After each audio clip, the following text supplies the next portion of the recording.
So I have a bucket list, a pretty strong one, and on my bucket list was for my 30th birthday, I wanted to go on a safari. So I went on a safari, and that is when I started seeing what the need was. Came back and I said, I'm not waiting anymore. The need is now, the need is here. And even though it's going to make my lifestyle really tight by, donating money now to do this, it felt so right. It felt like the only option. So the foundation that we started to build these schools in Africa is named the Carson Glore Foundation. And I always thought it would be one of those things that once I make it rich or once I'm older, I would be able to do this. And when I was in Kenya, I saw the need and I said, what am I waiting for?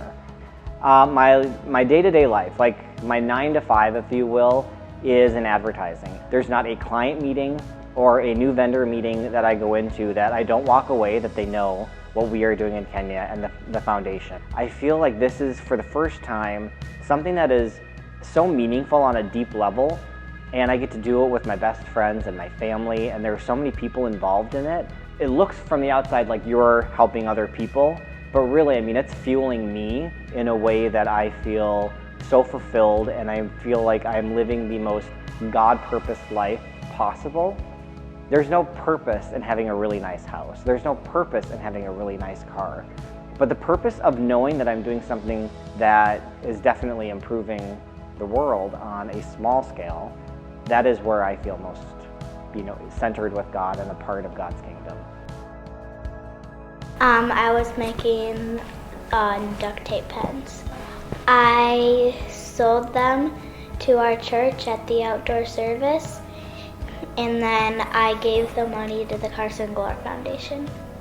I wanted to do it because I knew that it would help other people. I did a lemonade stand. I saw the other Greta doing it.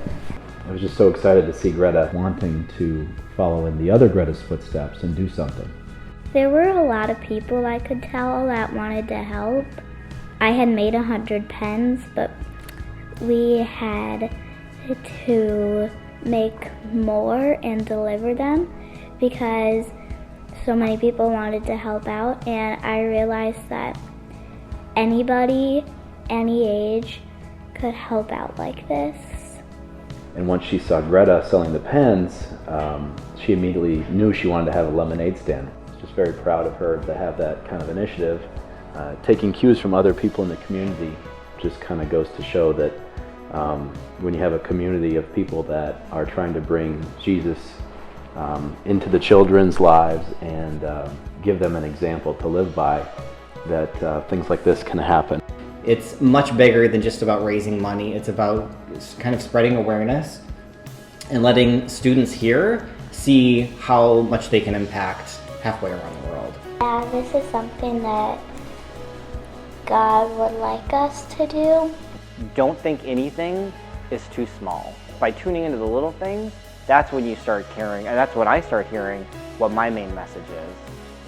I think if you would have asked me 3 years ago what I pray for, it would have been to get married and have a family and have a career, and that my family is healthy and they're safe. And I think I learned through this foundation, the only thing I can find myself praying for in the last year or two is that I continue to be of service to God and whatever purpose He has for me here. And the impact that you guys raise money for is the school that we're building now. So when we go back in June and we get to talk to these kids and tell them and show pictures of what you guys did and what you guys made, I think that it'll be hard for them to even comprehend that someone so far away was able to care so much about their future. It's definitely strengthened my faith to see God empowering these young girls to be moved to do something that is so selfless. They're just doing what's in their heart, and I think that is definitely how Jesus walked, where they're just saying, this is what I'm called to do, this is what my heart's desire is and how I want to help other people, and they're doing it by things that they're passionate about.